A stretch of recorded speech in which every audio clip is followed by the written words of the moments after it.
Satu, dua, tiga, cek.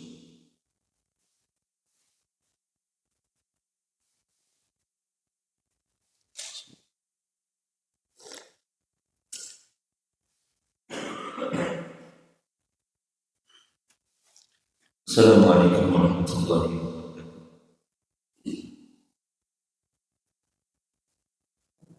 Innal hamdalillah nahmaduhu wa nasta'inuhu wa nastaghfiruh wa na'udzu billahi min shururi anfusina wa min sayyiati a'malina.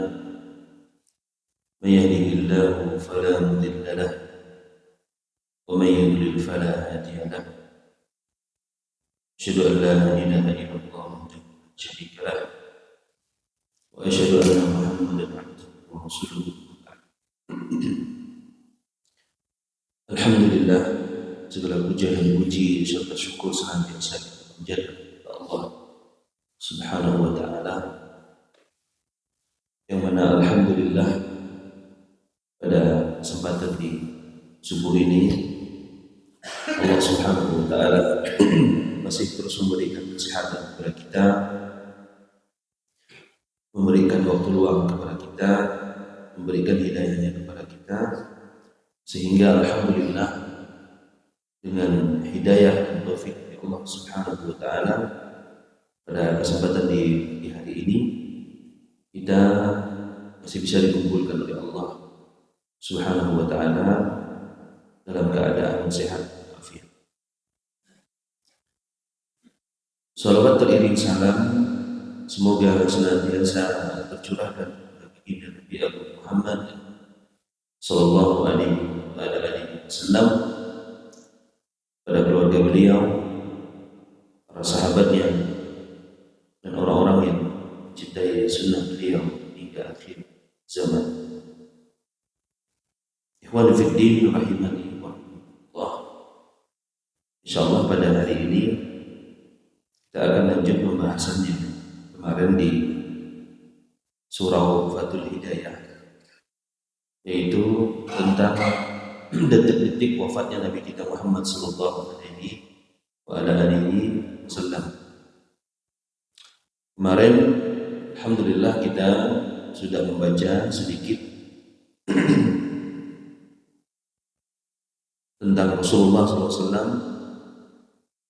Beliau sallallahu alaihi wasallam menunaikan tugasnya.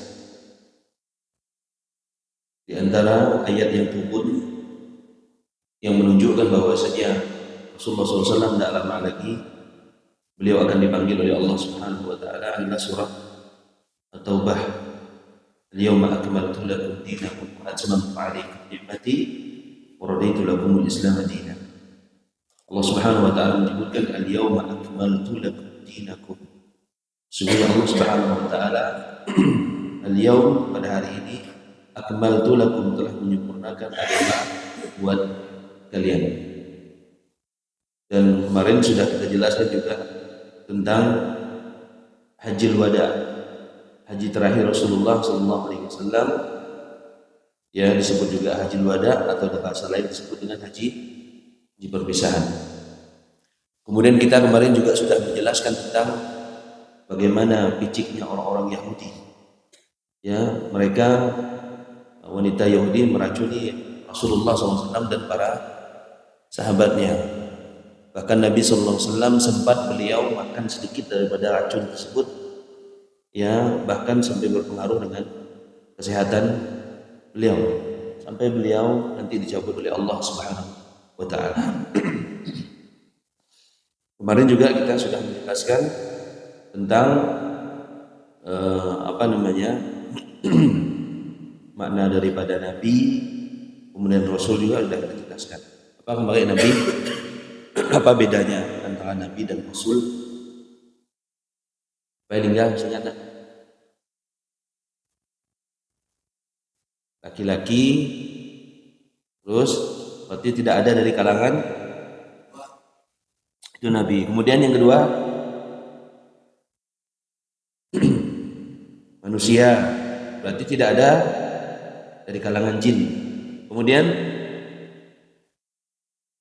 diberikan wahyu, Kemudian walam yu'maru bitabligh.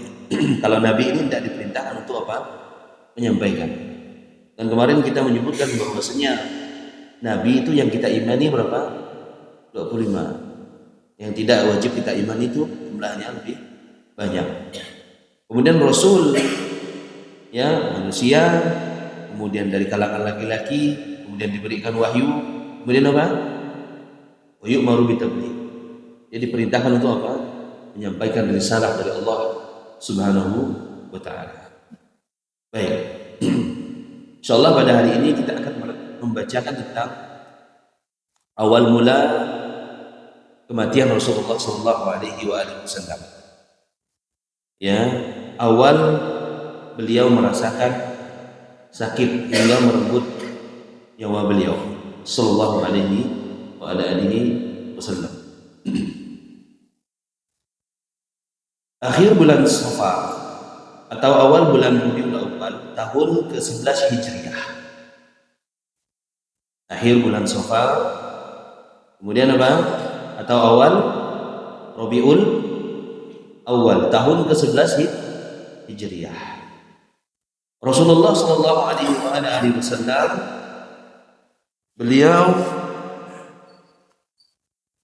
Rasulullah SAW mulai merasakan sakit.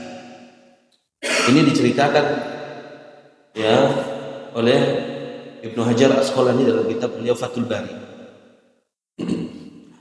Suatu ketika sepulang dari ziarah ke Baqi, di Rasulullah SAW juga beliau sering berziarah. Ya, sering apa? Berziarah. Dan ini sunnah Rasulullah SAW yang banyak ditinggalkan kaum muslimin. Di antara sunnah Nabi SAW itu memperbanyak ziarah kepada kuburan. Agar apa? Agar mengingatkan kepada kita yang namanya kematian. Makanya dalam hadis kata Nabi SAW, kuntu nahaitukum 'ani ziyaratil qubur. Dulu aku pernah melarang kalian untuk dari ziarah kubur. Fal'an fazuru. Sekarang berziarahlah kalian. Fa innaha tudzakirukumul maut. Maka sesungguhnya ziarah kubur tersebut mengingatkan kalian kepada kematian. Yang mengingatkan kepada kematian. Sebilanya tak akhir ziarah kubur haji, atau ada orang yang meninggal dunia. Subhanallah. Nah, suatu ketika sepulang dari ziarah ke Baqi, Rasulullah SAW mendapati Aisyah radhiyallahu anha memakai perban karena sakit kepala. Ini cerita. Dia pulang dari kuburan Baqi, datang ke rumah melihat istri Nabi SAW yaitu Aisyah radhiyallahu anha sedang merasakan sakit kepala. Kata Aisyah radhiyallahu anha, aduh sakit kepalaku. Kemudian Rasulullah SAW menimpali, wahai Aisyah, bahkan saya sakit lebih parah. Jadi ketika dia cerita, Rasulullah SAW ketika bercerita dengan bininya, datang ke rumah sedang sakit, aku lebih parah lagi sakit. Kata Nabi SAW, ini pengaruh racun yang diberikan oleh orang-orang Yahudi itu masih ada. Racun yang dipakai itu racun yang sangat luar biasa. Bahkan kemarin kita sebutkan, ada beberapa sahabat yang makan dari racun tersebut, bahkan sampai meninggal dunia. Ya, itu piciknya orang Yahudi. Sampai sekarang kita mantau bagaimana orang-orang Yahudi yang ada di Israel membantai kaum muslimin di Palestina. Sekarang tidak kena bantai. Ya, alhamdulillah. Ya, alhamdulillah. Dan ini termasuk awal mula sakitnya Nabi Sallallahu Alaihi Wasallam.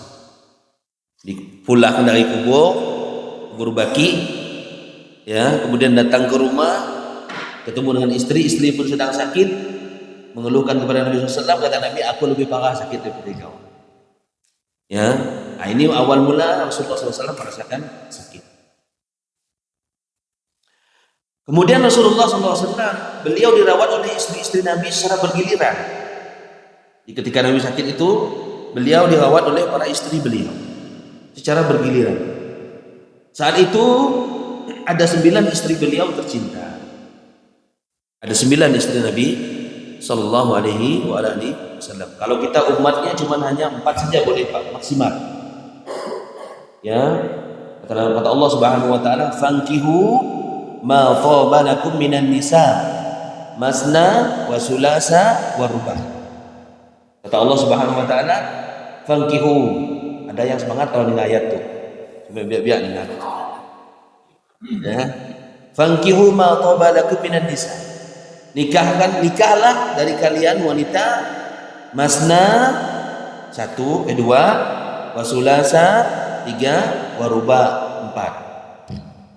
Ya. Kemudian kata Allah, kalau kalian tidak mampu berlaku adil, maka cukup apa ya? 1 saja. Ya cukup 1 saja. Suatu saat Rasulullah SAW berkata, besok saya dirawat di rumah siapa? Tidak ada 9 istri Nabi SAW. Dan kebanyakan istri Nabi SAW janda. Ya, kebanyakan istri Nabi SAW apa? Janda. Jadi kalau mau lunak sunnah Nabi SAW, istri pertama Nabi SAW siapa? Siapa? Khadijah. Beliau seorang janda kaya. Ya, seorang apa? Janda kaya. Nah, mana Dian? Pindah hadir. Ya, kita berikan musuh dulu kepada beliau. Ya, kita berikan apa? Musuh. Ya.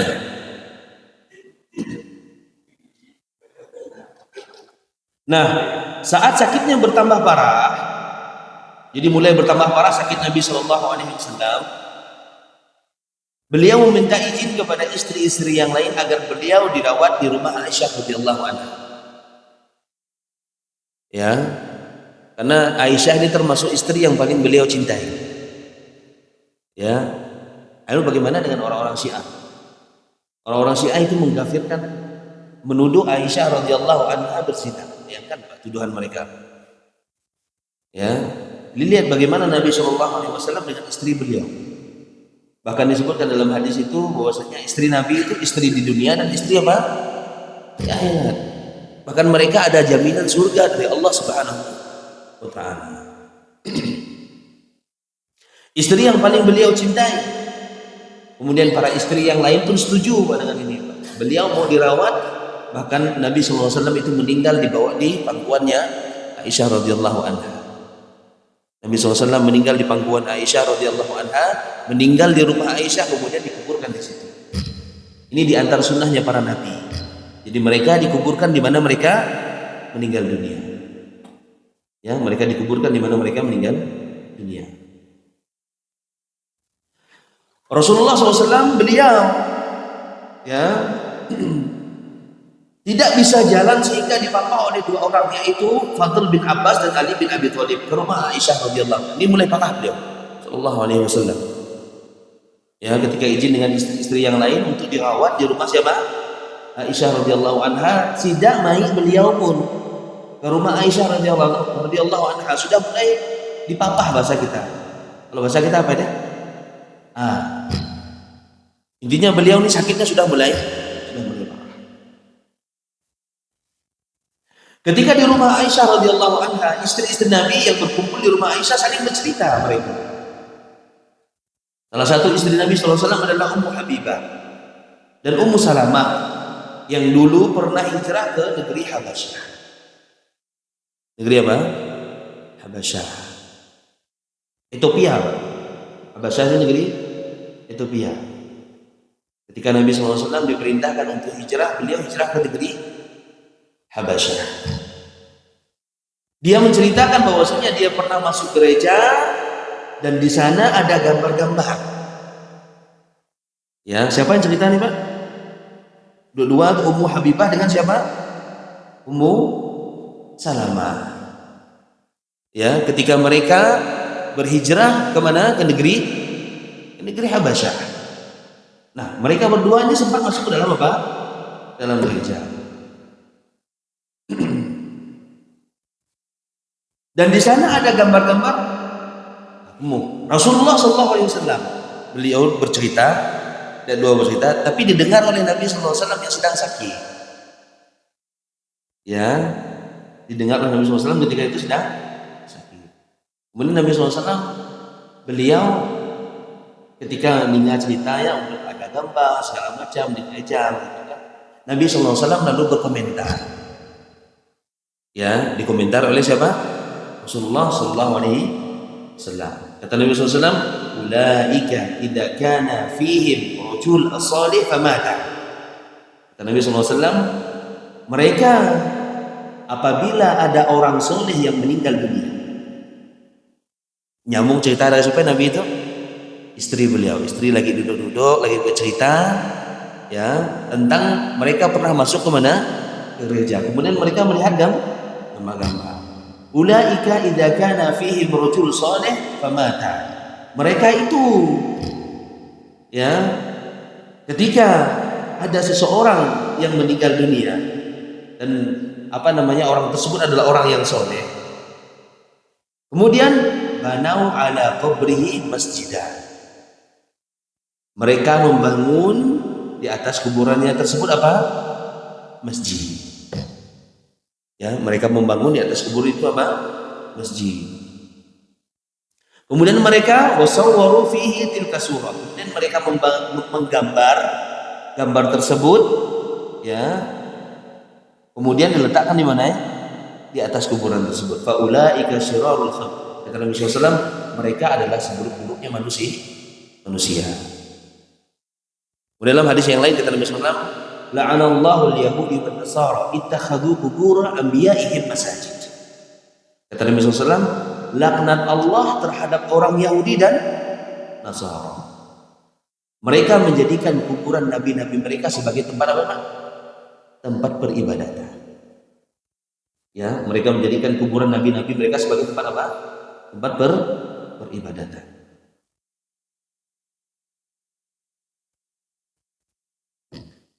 Nah, sakit Nabi SAW semakin parah. Ya, awalnya lagi mampu ngomong beliau dengan para istri beliau lagi mampu ngobrol. Nah, ini sakit beliau semakin parah sehingga beliau sering pingsan. Ya, Nabi SAW itu sering apa ya? Sering pingsan. Ketika datang waktu sholat Isya, para sahabat sudah datang menunggu, namun Rasulullah SAW tak kunjung muncul. Jadi kebiasaan para sahabat itu nunggu Nabi SAW ketika qomat. Nah, pada suatu hari ini ketika sholat Isya, Nabi SAW beliau tidak muncul-muncul ke dalam masjid ini. Ya, tidak muncul. Ketika para sahabat pun sudah nunggu dia. Rasulullah SAW kemudian bertanya, ya, dengan para istrinya itu, apakah para sahabatku telah melaksanakan sholat? Lagi dalam keadaan sakit, kemudian beliau sering pingsan, bahkan beliau berapa kali mengimami sholat para sahabat itu tidak tentu Pak. Sholat pingsan beliau.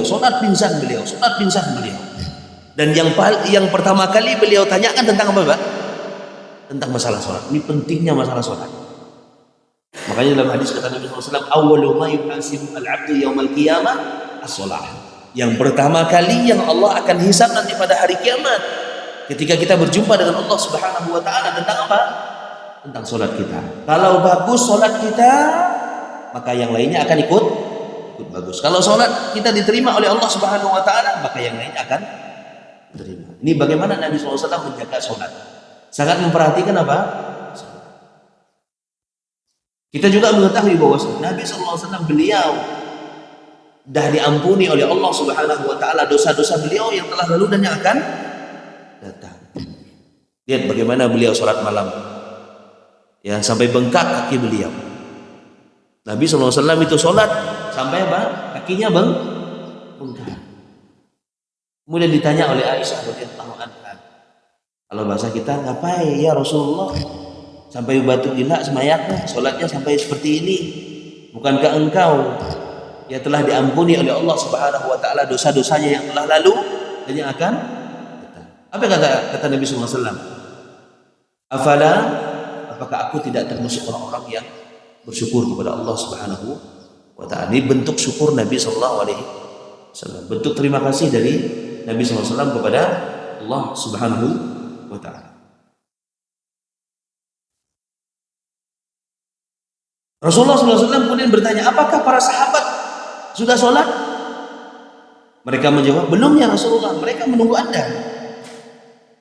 Ya, para sahabat belum sholat, nunggu sampai Pak Nabi Sallallahu Alaihi Wasallam. Nabi ingin mengimami namun tidak mampu, sebab beliau dalam keadaan pingsan. Ketika mau bangun pingsan beliau, ketika mau bangun pingsan beliau. Sallallahu Alaihi Wasallam. Ketika beliau sadar dari pingsannya itu, beliau meminta air untuk mandi agar kuat untuk melaksanakan sholat. Ini lihat bagaimana Nabi Sallallahu Alaihi Wasallam. Ketika beliau bangun dari pingsannya, kemudian minta diguyur pakai air. Agar apa? Agar segar tubuhnya bisa melaksanakan apa? Bisa melaksanakan sholat. Ya, kalau kita kondisi sikitnya, songah sikitnya dan tidak ke masjid. Ya, itu. Nabi SAW ingin mengimami namun tidak mampu sebab beliau apa? Pingsan. Ketika sadar Nabi SAW beliau meminta air untuk mandi agar kuat untuk melaksanakan apa? Melaksanakan sholat. Kemudian selesai mandi, Nabi SAW pingsan lagi beliau. Subhanallah. Ya, beliau pingsan lagi. Sampai beliau itu 3 kali pingsan. Ya, nak angkat lagi pingsan lagi, kemudian angkat lagi pingsan lagi beliau sampai 3 kali. Setelah itu kata Nabi SAW memerintahkan, ya, suruh Abu Bakar menggantikanku untuk mengimami para sahabat. Suruh Abu Bakar menggantikan aku untuk mengimami apa? Para sahabat. Dan ini juga hadis ini menunjukkan bahwasanya apa? Khalifah setelah meninggalnya Nabi SAW itu siapa Pak? Abu Bakar. Maka urutannya kan Khulafa Rasyidin Al-Mahdiin siapa? Abu Bakar, Umar, kemudian Utsman, kemudian Ali bin Abi Thalib. Tidak ada hadis-hadis khusus yang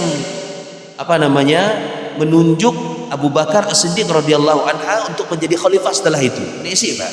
Cuman isyarah-isyarah dari Nabi sallallahu alaihi wasallam, petunjuk-petunjuk dari Nabi sallallahu alaihi wasallam. Ketika beliau tidak mampu sholat, itu yang ditunjuk sampai Abu Bakar. Ini menunjukkan bahwasanya kata para ulama setelah meninggalnya Nabi SAW, ya, yang menjadi khalifah setelah itu siapa? Abu Bakar As-Siddiq radhiyallahu anhu. Ya, Abu Bakar As-Siddiq radhiyallahu anhu.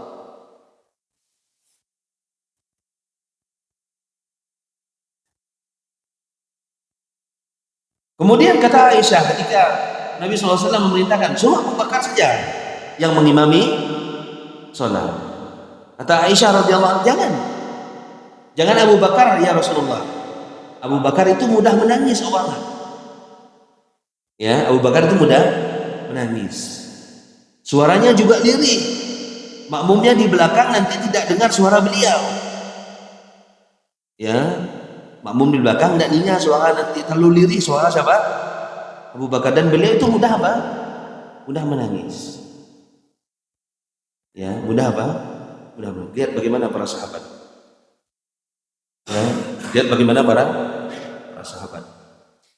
Dan di antara 7 golongan manusia yang akan dijaga oleh Allah Subhanahu wa taala pada hari kiamat nanti, yang tidak ada perlindungan di padang mahsyar nanti, yang di antaranya adalah rajulun dzakarallahu khaliyan fafadat aynahu. Seseorang yang dia menangis, ya, di malam hari tidak ada yang melihat dia, ya, dia berzikir kepada Allah Subhanahu wa taala, kemudian dia meneteskan air matanya karena takut kepada Allah Subhanahu wa taala.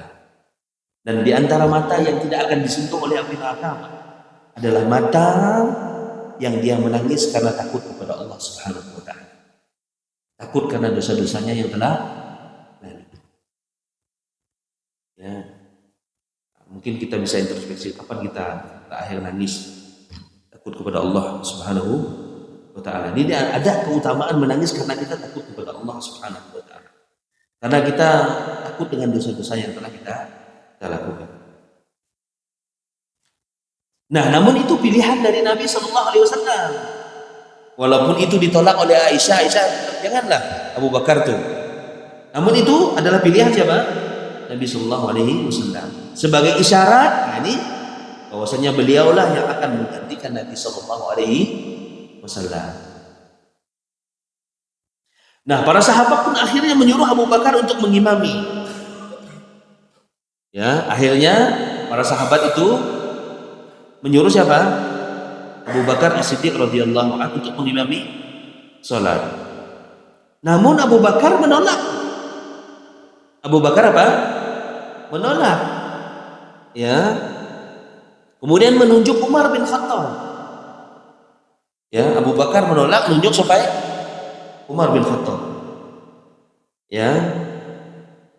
Namun kata Umar, kamu yang lebih baik daripadaku. Dia jauh. Dia lebih baik karena dia yang ditunjuk oleh Nabi Sallallahu Alaihi Wasallam. Abu Bakar berkata, kamu yang lebih pantas. Kata yang mudah, enggak, engkau yang lebih pantas. Umar menjawab, kamu yang ditunjuk oleh Rasulullah Sallallahu Alaihi Wasallam. Kamu yang ditunjuk oleh Nabi Sallallahu Alaihi Wasallam. Akhirnya Abu Bakar mengimami para sahabat Rasulullah Sallallahu Alaihi Wasallam.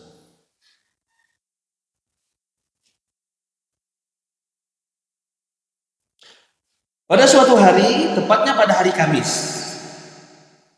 ya, tepatnya pada hari Kamis, ketika Rasulullah SAW sudah merasakan sakit, sakitnya mulai agak berkurang, ya, Nabi Sallallahu Alaihi Wasallam, beliau keluar saat sunat zuhur, ya, beliau keluar pada saat sunat zuhur. Sahabat sudah mengimami, jadi ketika Nabi SAW keluar sholat zuhur kan dah agak nyaman beliau, ya. Nah, sholat ini sudah diimami oleh siapa? Oleh Abu Bakar, karena di awal pun sudah ditunjuk oleh Nabi Sallallahu Alaihi Wasallam.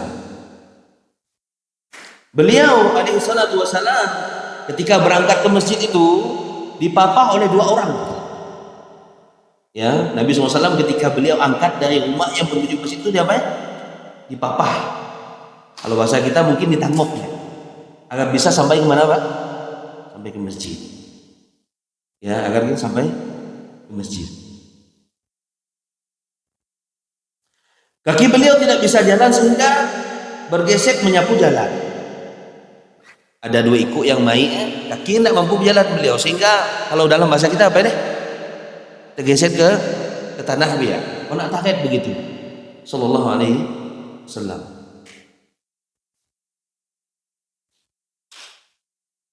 Beliau ditaruh di samping Abu Bakar As-Siddiq radhiyallahu anhu.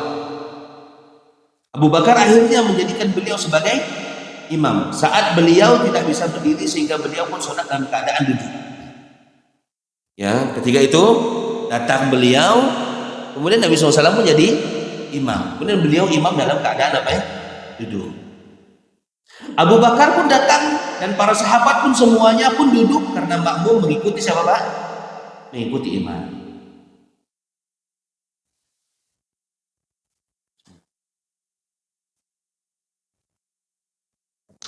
Suatu saat Rasulullah Shallallahu Alaihi Wasallam dalam keadaan kondisi yang sangat kritis, sangat kritis sekali. Namun beliau Shallallahu Alaihi Wasallam memaksakan dirinya untuk melaksanakan sholat. Ya, dipaksa begitu untuk melaksanakan sholat. Padahal beliau sudah sangat kritis. Rasulullah SAW saat itu kepala beliau dipemban, sampai kepala beliau dipemban, ya, saking kritisnya beliau. Kemudian beliau naik mimbar, kemudian beliau berkhutbah, ya, lagi dalam keadaan kritis. Kemudian kepala beliau pun diikat, kemudian beliau naik ke atas mimbar. Sallallahu Alaihi Wasallam. Kata beliau, ayuhan nas, wahai manusia, sesungguhnya Allah Subhanahu wa taala memberikan pilihan kepada seorang hamba antara memberikan perhiasan dunia sesuka dia atau dia memilih apa yang ada di sisi Allah Subhanahu wa taala. Ya, ini khutbah Nabi sallallahu alaihi wasallam. Tetapi hamba tersebut lebih memilih apa yang ada di sisi Allah Subhanahu wa taala. Ini mulai tanda-tanda bahwasanya Nabi sallallahu alaihi wasallam ini tanda beliau itu akan dipanggil oleh Allah Subhanahu wa taala. Mendengar pidato tersebut, Abu Bakar As-Siddiq radhiyallahu anhu beliau langsung nangis. Karena beliau tahu ini isyarat Nabi SAW bakal tidak akan lama lagi beliau nih, Sallallahu Alaihi Wasallam. Para sahabat pun heran mengapa ia menangis mendengarkan khutbah dari Nabi Sallallahu Alaihi Wasallam. Namun disitulah kecerdasan Abu Bakar. Beliau paham tentang khutbah Nabi Sallallahu Alaihi Wasallam itu. Karena yang dimaksud Rasulullah SAW adalah diri beliau sendiri. Seorang hamba, kata khutbah Nabi itu kan seorang milih kehidupan dunia dengan di sisi Allah Subhanahu wa Ta'ala. Maka seorang hamba itu memilih yang ada di sisi Allah Subhanahu wa Ta'ala. Abu Bakar cerdas dia, faham dia. Ya. Yang diomong Nabi SAW itu adalah beliau sendiri, bukan orang lain. Ya. Yang diberikan pilihan oleh Allah Subhanahu wa Ta'ala antara dunia dan akhirat adalah beliau sendiri, yaitu Sallallahu Alaihi Wasallam. Abu Bakar faham bahwasanya Nabi SAW lebih memilih akhirat daripada dunia. Ini maksudnya adalah beliau akan meninggal dunia. Ini paham Abu Bakar. Yang lain pada bingung, Pak. Ngapain kok Abu Bakar As-Siddiq radhiyallahu anhu ketika mendengar khutbah Nabi SAW, beliau meneteskan air mata. Sidak pun bertanya, bingung juga, ngapain kok buat nangis?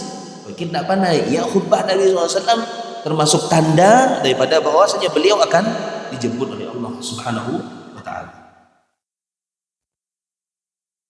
Kemudian beliau sallallahu alaihi wasallam menghibur Abu Bakar, menghibur Abu Bakar.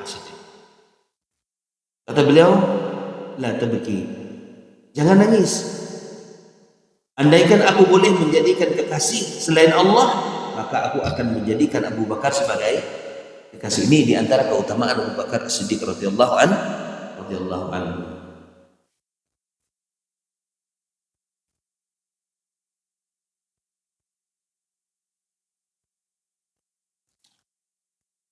Pesan sebelum Nabi SAW wafat. Apa pesan beliau? Nabi SAW sebelum beliau dipanggil oleh Allah Subhanahu wa Ta'ala. Termasuk pesan yang paling sering disampaikan oleh Nabi SAW, pesan agar kita mentauhidkan Allah Subhanahu wa Ta'ala. Pesan agar kita beribadah hanya kepada Allah Subhanahu wa Ta'ala. Pesan agar kita mengikhlaskan seluruh ibadah kita hanya untuk Allah Subhanahu wa Ta'ala. Di pidato tersebut tadi, atau di khutbah Nabi Sallallahu Alaihi Wasallam, ya, inna man kana qablakum yattakhiduna qubur anbiya'ihim masajid. Sesungguhnya orang-orang sebelum kalian, mereka menjadikan kuburan nabi-nabi mereka sebagai apa? Sebagai tempat untuk beribadah. Kemudian pesan Nabi, Pak, fala tattakhidu qubur anbiya'ihim masajid. Jangan kalian menjadikan kuburan nabi-nabi kalian sebagai masjid, dijadikan sebagai tempat apa? Tempat beribadah kepada Allah Subhanahu wa Ta'ala. Bayangkan pada detik-detik sebelum Nabi SAW meninggal dunia, beliau tetap mengingat umatnya agar menjaga benteng tauhid. Ini menunjukkan bahwasanya keutamaan tentang mentauhidkan Allah Subhanahu wa Ta'ala. Ya, mau dipanggil oleh Allah Subhanahu wa Ta'ala, mau dijemput oleh Allah, mau dicabut nyawanya oleh Allah Subhanahu wa Ta'ala. Ya, masih sempat-sempat Nabi SAW mengingatkan agar kita mentauhidkan Allah Subhanahu wa Ta'ala. Agar kita tidak terfitnah pada pengkultusan kuburan. Itu maksud Nabi SAW. Kita tidak boleh mengkultuskan apa yang namanya kuburan, menganggap sebuah kuburan itu keramat, kemudian dijadikan sebagai tempat untuk kita beribadah. Ini pesan dari Nabi SAW ketika beliau mau diwafatkan oleh Allah Subhanahu wa Ta'ala. Nabi SAW 3 hari sebelum meninggal dunia, ya, 3 hari sebelum Nabi SAW meninggal dunia, maka panas beliau semakin tinggi, ya, domam. Dalam bahasa kita apa ya? Domam beliau, panas beliau makin apa? Tinggi. Sampai Aisyah radhiyallahu anha berkata, saya tidak pernah melihat sakit yang lebih parah daripada sakit Rasulullah SAW. Saking parahnya Nabi SAW ketika 3 hari sebelum beliau meninggal dunia. Bahkan sahabat bernama Abu Sa'id heran dengan sakitnya Rasulullah SAW. Meskipun beliau berselimut, ya, namun ia masih sangat merasakan panas tubuh Nabi SAW. Bayangkan, Nabi sudah berselimut, tapi di joput kumuhnya lagi apa ya? Panasnya sampai keluar, luar biasa panas. Ya, luar biasa panasnya. Beliau bertanya, wahai Rasulullah, mengapa panasmu sangat tinggi sekali? Rasulullah SAW berkata, demikianlah dilipat gandakan ujian kepada Nabi agar mereka mendapatkan pahala yang berlipat ganda di sisi Allah Subhanahu wa taala. Kemarin sudah kita singgung, ya, manusia yang paling berat ujiannya adalah para nabi dan rasul. Kemudian kata Nabi, summa fal amsal fal amsal. Kemudian yang semisal dengan mereka, yang semisal dengan mereka. Jadi kalau kita berusaha mengikuti sunnah Nabi SAW, pasti kita akan mendapatkan yang namanya ujian, mendapatkan yang namanya cobaan dari Allah Subhanahu wa ta'ala.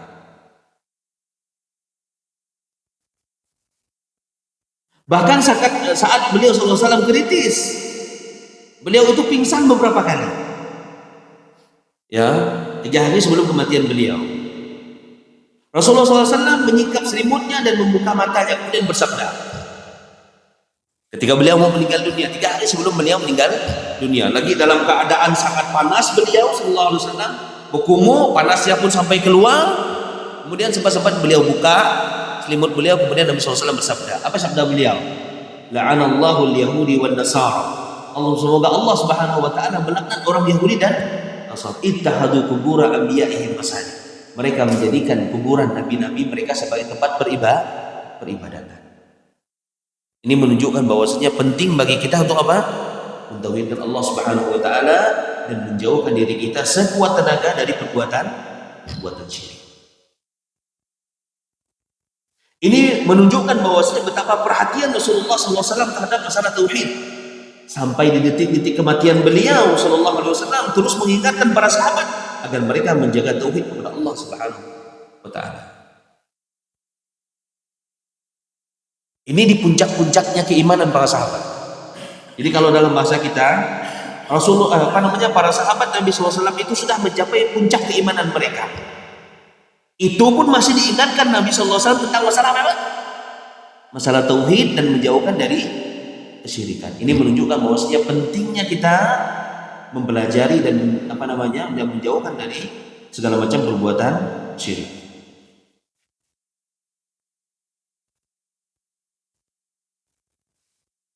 Pada tanggal ke-12 Rabiul Awal di tahun ke-11 Hijriah,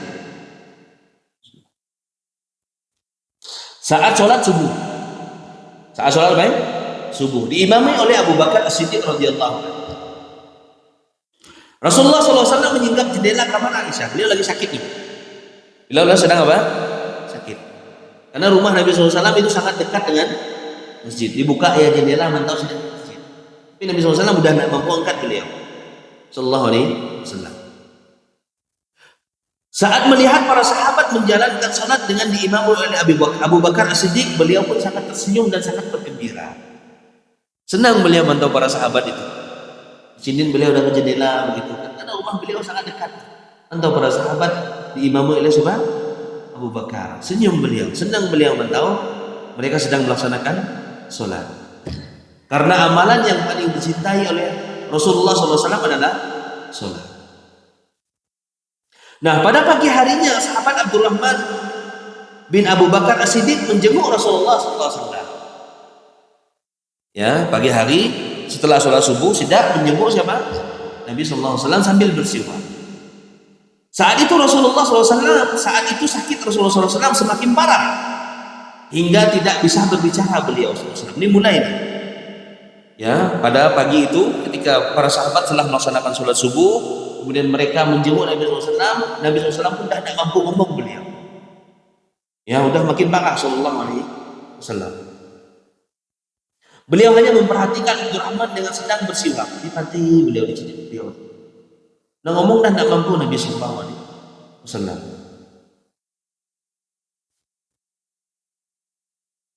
Melihat itu Aisyah radhiyallahu anha mengerti.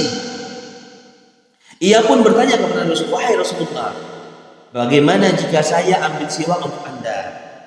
Jadi Nabi SAW mentau sahabatnya itu bersiwak. Aisyah nyinit nampaknya Nabi itu nak bersiwak. Tapi kalau seandainya aku ambilkan siwak untuk Rasulullah SAW. Kemudian Nabi SAW mengisyaratkan dengan menundukkan kepala ke Nabi. Ngomong kenapa? Kemudian beliau pun bersiwak. Tapi lagi mampu beliau bersiwak. Ya, lagi mampu Rasulullah SAW bersiwak. Aisyah berkata, aku tidak pernah melihat Rasulullah SAW bersiwak yang lebih indah daripada saat ini. Ya, saat beliau mau dipanggil oleh Allah Subhanahu wa Ta'ala. Di sisi Nabi SAW terdapat bejana dan beliau pun cuci muka. Jadi ada bejana, kemudian beliau cuci muka dari bejana tersebut. Sallallahu alaihi wasallam. Kemudian setelah beliau mencuci muka beliau, kata Nabi SAW, la ilaha illallah. Kata beliau, tidak ada ilah yang berhak diibadahi dengan benar kecuali Allah. Innal mauta lasakarat. Sesungguhnya kematian itu ada sakaratnya, Pak. Ya, kata Nabi SAW, innal mauta lasakarat. Sesungguhnya kematian itu pasti ada namanya apa ya? Sakaratul maut. Kata Nabi SAW, Allahumma a'inni ala sakaratul maut. Ya Allah, bantulah aku untuk menghadapi sakaratul maut. Ini Nabi SAW yang beliau dijaga oleh Allah Subhanahu wa Ta'ala, dosanya telah diampuni yang telah lalu dan akan datang. Beliau meminta, mohon kepada Allah agar apa? Agar dibantu oleh Allah Subhanahu wa Ta'ala supaya mudah menghadapi apa, Pak? Sakaratul maut. Saat itu Rasulullah SAW terjatuh pingsan di paha Aisyah radhiyallahu anha. Ya, pingsan beliau di paha istri beliau yaitu Aisyah radhiyallahu anha. Setelah pingsan beliau sadar lagi, Pak. Sallallahu alaihi wasallam. Pingsan beliau kemudian sadar lagi. Kemudian beliau membacakan ayat di dalam surah An-Nisa ayat ke-69. Kata Nabi SAW, Allah Subhanahu wa Ta'ala berfirman, ma'alladzina an'ama Allahu 'alaihim minan nabiyyin wasiddiqin wasyuhada wassalihin hasuna ulaika rafiqa. Kata Nabi SAW menyebutkan firman Allah Subhanahu wa Ta'ala, bersama orang-orang yang diberi nikmat kepada mereka dari kalangan para nabi, kemudian orang siddiqin, orang-orang yang jujur, kemudian orang-orang yang mati syahid dan orang-orang yang soleh. Mereka adalah sebaik-baiknya teman. Nah, kemudian Nabi SAW berkata lagi, Allahumma rafiqul a'la. Ya Allah, zat yang maha tinggi dan maha lembut. Nah, saat itulah Rasulullah SAW dicabut oleh Allah Subhanahu wa Ta'ala. Ya, ketika Nabi SAW menyebutkan apa? Allahumma rafiqul a'la. Ya Allah, zat yang maha tinggi dan maha lembut. Kemudian ketika itu dicabutlah nyawa Nabi Sallallahu Alaihi Wasallam. Saat itu ruh Nabi Sallallahu Alaihi Wasallam dicabut oleh Allah, sedangkan beliau di pangkuan Aisyah radhiyallahu anha. Ya, beliau wafat pada usia 63. Jadi Nabi SAW itu wafat pada usia 63 tahun. Dan umatnya juga, kita umat Nabi Muhammad SAW itu sudah dipatok umurnya. Sebagaimana hadis yang kita sebutkan, amar ummati baina 60 ila 70. Umur umatku antara 60 sampai 70. Tidak sampai di situ, Pak. Ketika terjadi kematian Nabi SAW itu, para sahabat itu gaduh mereka. Ya, bahkan ada satu sahabat itu yang tidak percaya kalau Nabi SAW sudah dipanggil oleh Allah Subhanahu wa Ta'ala. Kota Madinah saat itu penuh dengan kegelapan. Ya, para sahabat mengalami perasaan yang sangat gundah. Nah, Umar bin Khattab radhiyallahu anhu ketika mendengar berita Rasulullah SAW meninggal dunia, tidak kuat dan tidak terima dengan berita tersebut. Umar bin Khattab, ya, tahu dua nih. Umar bin Khattab ini mantan preman. Ya, bahkan beliau itu pengen membunuh Nabi SAW sebelum beliau masuk ke dalam agama Islam. Cuman setelah masuk ke dalam agama Islam, setelah beliau hijrah, beliau menjadi orang yang paling terdepan untuk membela siapa, Pak? Nabi Sallallahu Alaihi Wasallam. Kita kalau melihat bagaimana para sahabat Zaman dulunya ya penuh dengan kegelapan juga, tapi kenapa mereka menjadi penghuni surganya Allah Subhanahu wa taala? Karena mereka memperbaiki diri. Ya, karena mereka memperbaiki diri. Umar ketika mendengar berita Rasulullah SAW meninggal dunia, tidak kuat beliau dan tidak terima dengan berita tersebut. Tidak kuat beliau. Tidak terima. Nabi itu pindah mati, kata Umar bin Khattab. Hingga beliau naik ke atas mimbar masjid Nabi. Beliau naik ke atas mimbar. Saking tidak percaya, naik ke atas mimbar Umar bin Khattab. Beliau mengancam orang-orang munafik dan para sahabat yang menebarkan berita tersebut. Ini kerjaan Umar bin Khattab. Ya, sampai yang menyebarkan berita kematian Nabi SAW nak dibunuhnya. Bahkan para sahabat pun nak dicokak ya Pak. Ya, jangan sampai ada yang menyebarkan berita Nabi SAW. Beliau saking tidak percayanya dengan kematian Rasulullah SAW. Saat itu Abu Bakar tidak berada di tempat. Abu Bakar nesi. Karena orang yang paling disegani dia sebaik Abu Bakar. Nesi Abu Bakar yang paling tinggi level dia daripada sahabat yang lain. Nesi sudah wani dengan dia Pak. Ya, tidak ada sedakwani. Tuan tahu cerita bagaimana ketika Umar ini masuk ke Islam pertama kali. Ya, ketika Umar bin Khattab masuk Islam pertama kali, ya, kalau yang lain kan sembunyi-sembunyi, Pak. Kalau ya diumum di pasar, Pak. Itu kerjaan Umar itu diumum di pasar. Bahkan orang-orang kafir Quraisy diketok-ketok ya pintu, aku udah Islam untuk Umar ya. Nah, apa ikut Umar itu? Itu luar biasa, Pak. Umar itu luar biasa beraninya. Ya. Umar bin Khattab itu luar biasa beraninya. Tapi berani pada tempatnya. Berani di atas hak, berani di atas kebenaran. Nah, saat itu Abu Bakar As-Siddiq radhiyallahu anhu tidak berada di tempat. Begitu beliau datang, tanpa berbicara apapun, beliau langsung turun dari kudanya dan masuk ke rumah Aisyah untuk mencari tahu kebenaran berita tersebut. Abu Bakar ini orangnya agak sabar ya. Beda, beliau tidak ngomong Pak. Ketika mendengarkan berita tersebut, beliau langsung turun dari kuda beliau, ya, kemudian langsung masuk ke dalam rumah. Untuk mencari tahu kebenaran berita tersebut, beliau sikap wajah Nabi SAW. Dibuka ya Pak. Karena Nabi SAW sudah ditutup, beliau sudah meninggal dunia, kemudian dibuka ya. Dibuka oleh Abu Bakar As-Siddiq. Nah, beliau memastikan bahwa Rasulullah SAW telah meninggal dunia. Kalau Umar boleh ya Pak, boleh ya mantau, boleh ya tambahkan dalam rumah Pak. Nah, saya yakin kalau ada orang munafik atau sahabat yang menyebarkan berita, awas dia. Menyebarkan berita bahwa Nabi SAW telah meninggal dunia. Kalau Abu Bakar tidak, dia lebih lembut dia. Datang dia, kemudian dicek ya berita ya benar tidak begitu. Dibukanya muka Rasulullah SAW. Ternyata memang benar Nabi SAW telah meninggal dunia. Beliau ingin memastikan bahwasanya Rasulullah SAW telah meninggal dunia. Saat beliau memastikan bahwasanya Rasulullah SAW telah meninggal dunia, maka Abu Bakar pun menenangkan para sahabat yang lain. Ini Abu Bakar. Setelah beliau memastikan dan dibuka, memang betul Nabi SAW, ini bukan berita bohong. Beliau pun menenangkan sahabat yang lain. Beliau menenangkan sahabat yang lain dengan ketabahan dan ketegaran beliau. Beliau pun berkata kepada Umar dulu itu. Ya, ditimpa ya Umar bin Khattab. Duduk dulu. Duduk dengan tenang. Ya. Boleh Umar. Umar bin Khattab menolak Pak. Abu Bakar coba kau duduk dulu. Tenang-tenang dulu. Boleh ya? Nak terima ya? Boleh ya? Agak luat ya? Ya.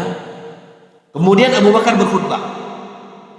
Ya khutbah. Kemudian Abu Bakar berkhutbah. Dan para sahabat pun mendengarkan khutbah beliau dan meninggalkan Umar bin Khattab. Di dunia tidak Umar ojo biar kedek ya. Ya, kita ingat apa yang mau disampaikan oleh Abu Bakar As-Siddiq. Ojo Umar ya nak luat-luat dulu nanti kita ngurus ya. Ya di dunia Pak. Ya. Apa khutbah beliau? Khutbah Abu Bakar, coba kita dengarkan khutbah Abu Bakar As-Siddiq ketika kematian Nabi sallallahu alaihi wasallam. Faman kana minkum ya'budu Muhammadan. Ini lihat nih pesan tauhid. Barang siapa di antara kalian yang menyembah Nabi Muhammad sallallahu alaihi wasallam, fa innahu Muhammadun qad mata. Sesungguhnya Nabi Muhammad SAW telah meninggal dunia. Ini pesan tauhid. Ya. Rasulullah SAW ketika beliau mau meninggal dunia, pesannya juga sama, agar kita mentauhidkan Allah, agar kita beribadah kepada Allah, agar kita memurnikan seluruh ibadah hanya untuk Allah Subhanahu wa Ta'ala. Abu Bakar pun sama juga pesan beliau. Wa man kana ya'budullah, barang siapa yang beribadah kepada Allah, fa innallaha hayyun la yamut. Sesungguhnya Allah Subhanahu wa Ta'ala Maha hidup dan tidak akan pernah mati. Ini orang yang lebih bijaksana daripada siapa, Pak? Umar. Dia naik di atas mimbar, kemudian menenangkan sahabat yang lain. Umar didudi ya, cuam. Ya, siapa yang beribadah kepada Nabi Muhammad, Allah telah meninggal dunia. Siapa yang beribadah kepada Allah, maka Allah itu Maha hidup dan tidak pernah akan mati.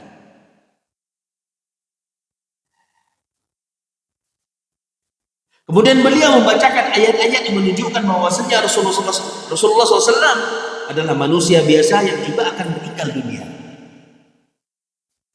Ya, kalau Abu Bakar itu memang bijaksana beliau. Dia bacakan ayat-ayat tentang apa? Tentang bahwasanya Rasulullah SAW itu juga manusia dan beliau juga akan dicabut oleh Allah Subhanahu wa Ta'ala. Wa ma Muhammadun illa rasulun qad khalat min qablihi rasul. Muhammad itu adalah utusan yang didahului oleh utusan sebelumnya. Maksudnya utusan yang sebelumnya itu para nabi sudah diambil oleh Allah Subhanahu wa Ta'ala. Dan Nabi Muhammad SAW juga akan meninggal dunia. Kemudian kata Allah, apakah apabila ia mati atau meninggal dunia, maka kalian akan keluar dari agamanya Muhammad SAW? Ya, ceramah Abu Bakar. Dan kalau Nabi SAW meninggal dunia, Nabi SAW sudah tidak ada, lalu kalian tidak beribadah kepada Allah Subhanahu wa Ta'ala. Para sahabat pun menjadi yakin bahwasanya Nabi SAW betul-betul telah meninggal. Yakin dan tidak, karena percaya ya luar biasa mereka dengan siapa, Pak? Dengan Abu Bakar. Seketika itu kota Madinah saat itu gemuruh dengan tangisan. Bahkan Umar yang tadinya beliau keras menolak berita tersebut, beliau pun tunduk, kemudian yakin bahwasanya Nabi SAW telah meninggal dunia. Beliau pun ketika itu nunduk, ya. Umar pun akhirnya percaya. Umar pun akhirnya apa? Percaya. Mentau sahabat yang lain juga menangis, ya, atas kematian Rasulullah Sallallahu Alaihi Wasallam. Nah, pada hari Selasa, para sahabat mengurus jenazah Nabi Sallallahu Alaihi Wasallam. Nah, awalnya mereka bingung, Pak, apakah akan melepas pakaian Nabi Sallallahu Alaihi Wasallam atau tidak. Kemudian Allah memberikan rasa kantuk kepada mereka. Awalnya para sahabat bingung, nih Nabi SAW nanti kita buka baju, kemudian dikafani atau enggak atau bagaimana? Ya, kemudian Allah berikan rasa ngantuk kepada para sahabat ketika itu, sehingga semua orang yang akan memandikan Nabi SAW tertidur semuanya, Pak. Sidak yang nak mandi Nabi SAW semuanya tidur semua. Allah berikan rasa ngantuk kepada mereka. Kemudian turun wahyu bahwa hendaknya Nabi SAW dimandikan tanpa dicopot baju beliau. Jadi Nabi SAW ini kekhususan dari Nabi SAW. Beliau dimandikan tanpa dicopot baju beliau. Nabi kemudian dikafani dengan 3 kain putih tanpa pakaian gamis dan sorban. Kemudian Nabi dikubur pada malam Rabu. Beliau terlambat dikubur karena para sahabat harus menentukan siapa yang memimpin setelah Rasulullah SAW. Agak terlambat sidak ngubur beliau. Karena sidak itu lagi nak milih siapa itu kira-kira menjadi pengganti Nabi Sallallahu Alaihi Wasallam,